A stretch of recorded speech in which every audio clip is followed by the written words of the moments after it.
Sir நம்ம இன்னைக்கு பேச போற தலைப்பு என்னன்னு பாத்தீங்க, ஒருங்கிணைந்த பூச்சி மேலாண்மை. இந்த ஒருங்கிணைந்த பூச்சி மேலாண்மையில நம்ம பார்க்கக்கூடியது ஒரு பிரதானமா ஒரு 5 டாபிக் தான். நன்மை செய்ய பூச்சிகள்னா என்ன? தீமை செய்யக்கூடிய பூச்சிகள் எது எது? அத வந்து நம்ம எப்படி ஒருங்கிணைந்த முறையில கட்டுப்படுத்த போறோம் அப்படிங்கிறது தான் இதுல வந்து பிரதானமா நம்ம பார்க்க போற ஒரு 5 தலைப்புகள். இப்ப ஃபர்ஸ்ட் நம்ம பூச்சி மேலாண்மை அப்படின்னு குடுத்துருக்கோம். சரிங்களா? பூச்சிய கட்டுப்படுத்த முடியும் அப்படின்னு நம்ம சொல்லவே இல்ல. ஆனா அப்படி ஒரு காலத்துல சொன்னாங்க. எப்ப? 1970 அந்த காலகட்டங்கள்ல சொன்னாங்க. பூச்சிய கட்டுப்படுத்தலாம் அப்படிங்கிற மாரி சொன்னாங்க.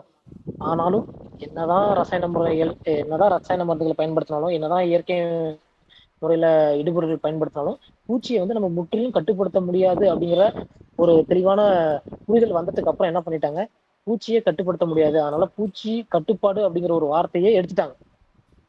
பூச்சி கட்டுப்பாடு அப்படிங்கிற ஒரு வார்த்தையே கிடையாது. பூச்சிய கட்டுப்படுத்தவே முடியாது. அதனாலதான் பூச்சி மேலாண்மை ஓரளவுக்கு சரி பண்ணலாம் அவ்வளவுதான். முழுமையா நம்ம அதை வந்து கட்டுப்படுத்த முடியாது அப்படிங்கறதுதான் இதுல வந்து நம்ம முழுமையா புரிஞ்சுக்கணும். தெளிவா புரிஞ்சுக்க வேண்டிய ஒரே விஷயம், பூச்சிகளை நம்ம முழுமையா கட்டுப்படுத்த முடியாது. ஓரளவுக்கு சமாளிக்கலாம் அவ்வளவுதான். சமாளிச்சு கொண்டு வரலாம். அதுக்காக தான் பூச்சி மேலாண்மை அப்படிங்கிற ஒரு வார்த்தையை பூச்சி கட்டுப்பாடு அப்படிங்கிற ஒரு வார்த்தையில இருந்து மாத்தி பூச்சி மேலாண்மை அப்படிங்கிற ஒரு வார்த்தையை கொண்டு வந்தாங்க. ஓகே, இப்ப நம்ம வந்து பூச்சியை கட்டுப்படுத்த போறோம், இல்ல ஏதோ மேலாண்மை பண்ண போறோம், ஏதோ ஒரு சம்திங். ஏன்னா பூச்சி தான் நம்ம சாகுபடி பண்ணக்கூடிய பயிர்களை ஒரு பிரதானமா இருக்கிறது ஒரு தலைவலியான விஷயம். இப்ப பாத்தீங்க சராசரியா பாத்தீங்கன்னா 1,00,000 கோடி 1,00,000 கோடிய மதிப்பீட்டான அந்த இடுபொருள்களை வந்து அந்த விளைச்சலை வந்து பாதிக்கக்கூடியது இந்த பூச்சிகள் மட்டும்தான். மறைமுகமா, நேரடியாவோ மறைமுகமாவோ சுமார் 1,00,000 கோடியான அந்த மதிப்பீட்டான பொருட்களை வந்து விளைச்சல்களை வந்து இது வந்து நமக்கு பாதிக்குது. அப்ப பாக்குறதுக்கு அப்படி சும்மா சாதாரணமா தெரியும்.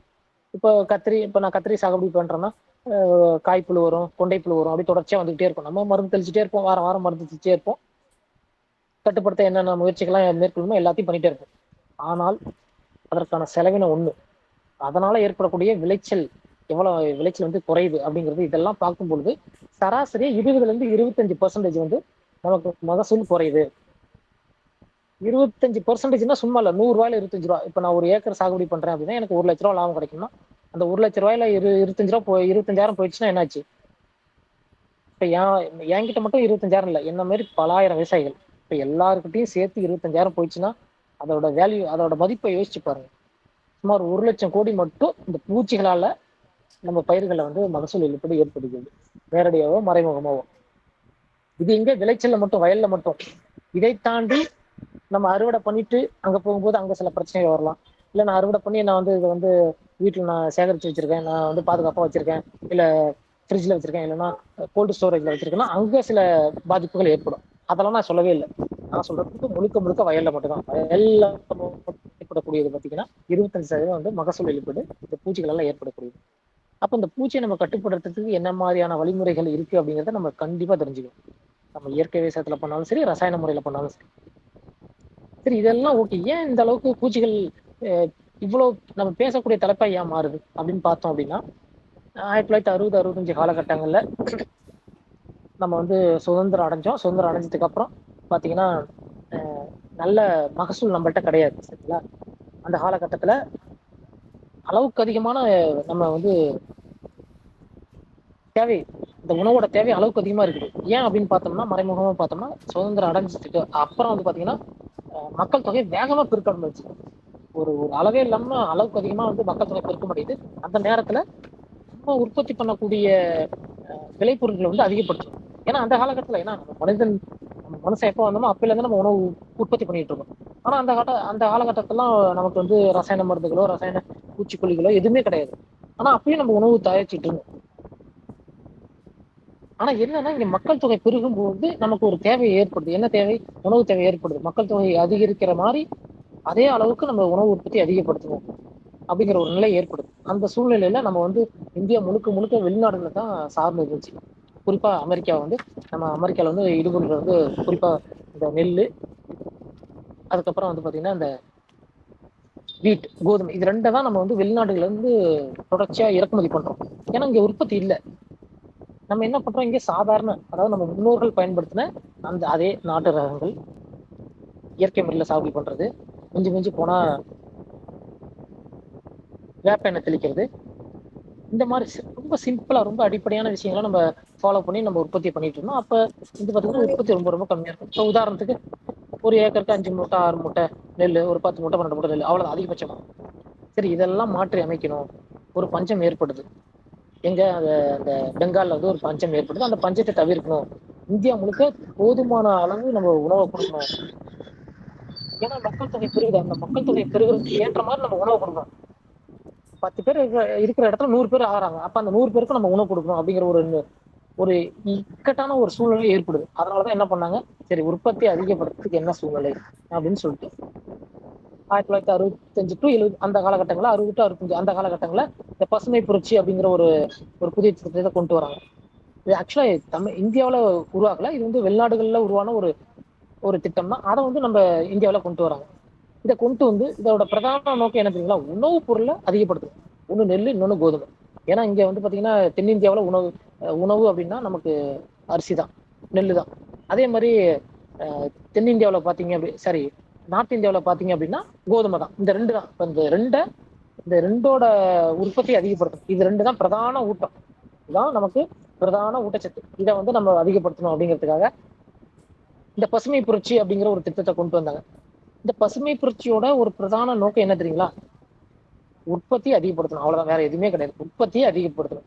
அப்ப உற்பத்தி அதிகப்படுத்த என்ன பண்ணணும், முதல்ல நம்ம ஏற்கனவே சாகுபடி பண்ண பாரம்பரிய ரகங்களை விட்டுட்டு உயர் விளைச்சல் தரக்கூடிய ரகங்களை தேர்வு பண்ணி நடவு பண்ணணும். அதாவது ஹை யீல்டிங் வெரைட்டி அப்படின்னு சொல்லக்கூடிய உயர் விளைச்சல் தரக்கூடிய ரகங்களை தேர்வு. ரகம் தான் அவங்க என்ன சொல்றாங்க, ரகம் தான், ஹைபிரிட் இல்ல, ரகம் தான், ஒட்டு இல்ல, ரகம் தான். நல்ல உயர் விளைச்சல் தரக்கூடிய ரகங்களை தேர்வு பண்ணி சாகுபடி பண்ணணும். ரசாயன உரங்களை பயன்படுத்தணும். ரசாயன பூச்சிக்கொல்லி மருந்துகளை பயன்படுத்தணும்.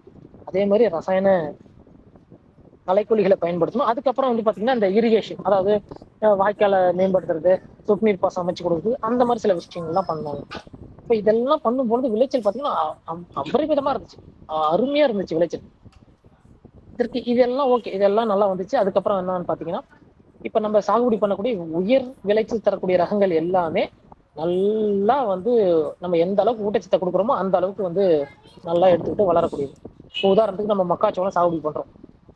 ஒரு விவசாயி வந்து பாத்தீங்கன்னா 20 மூட்டை எடுப்பாரு. ஆனா இன்னொரு விவசாயி 45 மூட்டை எடுப்பாரு. அதற்கு காரணம் எந்த அளவுக்கு தீனி அங்க கொடுக்குறாங்க, எந்த அளவுக்கு தீனி கொடுக்குறோமோ அந்த அளவுக்கு வந்து பாத்தீங்கன்னா அந்த ரகங்கள் வந்து நல்லா விளைச்சல காட்டும். அப்படி இப்படி இருக்கும் பொழுது மக்கள் என்ன தொடர்ச்சியா வந்து அதிகப்படியான ரசாயன உரங்களை கொடுக்க ஆரம்பிச்சாங்க. அப்ப ரசாயன உரங்களை கொடுக்க கொடுக்க கொடுக்க கொடுக்க மண்ணுல இருக்கக்கூடிய நுண்ணுயிரிகள் செத்து போச்சு, மண்ணு வளமற்று போச்சு. அதே மாதிரி பாத்தீங்கன்னா பயிர்கள் வந்து அதிகப்படியான பூச்சி தாக்குதல், அதிகப்படியான நோய் தாக்குதல், இதெல்லாம் வந்துச்சு. சரி, அதற்காக தான் நம்ம ரசாயன பூச்சிக்கொல்லி மருந்துகள், ரசாயன களைக்கொல்லிகள் எல்லாம் பயன்படுத்துறோம்.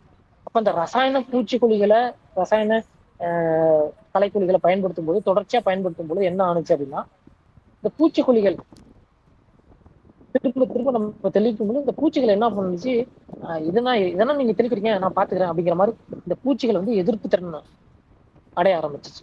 அப்ப நம்ம என்னதான் பூச்சிக்கொல்லி தெளிச்சாலும் அங்க வந்து அந்த பூச்சி வந்து சாகாது. 4 நாளைக்கு 5 நாளைக்கு அடைய கட்டுப்படுற மாதிரி இருக்கும். அப்புறம் திரும்ப பார்த்தா வந்துடும். அப்ப வாரம் ஒரு முறை நம்ம வந்து பூச்சிக்கொல்லிகளை தெளிக்கும் பொழுது ஒண்ணு சுற்றுச்சூழல் மாசுபடுது, இன்னொன்னு நம்ம செலவினம் ஏகபோகமா அதிகரிக்குது. அது மட்டும் இல்லாம நம்ம விளைச்சல் பண்ணக்கூடிய இடுபொருள்கள் என்ன ஆகுது, விளைபொருள்கள் எல்லாமே நஞ்சாகுது. இப்ப தமிழ்நாட்டுல விளையக்கூடிய பெரும்பான்மையான காய்கறிகள், மற்ற பொருட்கள் எல்லாம் ஏன் இதர நாட்டுகளுக்கு ஏற்றுமதி பண்ண முடியலன்னா இதுதான் ஒரே காரணம், நச்சு. அளவுக்கு அதிகமான உரம் கொடுத்துட்டோம், அளவுக்கு அதிகமான பூச்சிக்கொல்லியை கொடுத்துட்டோம்.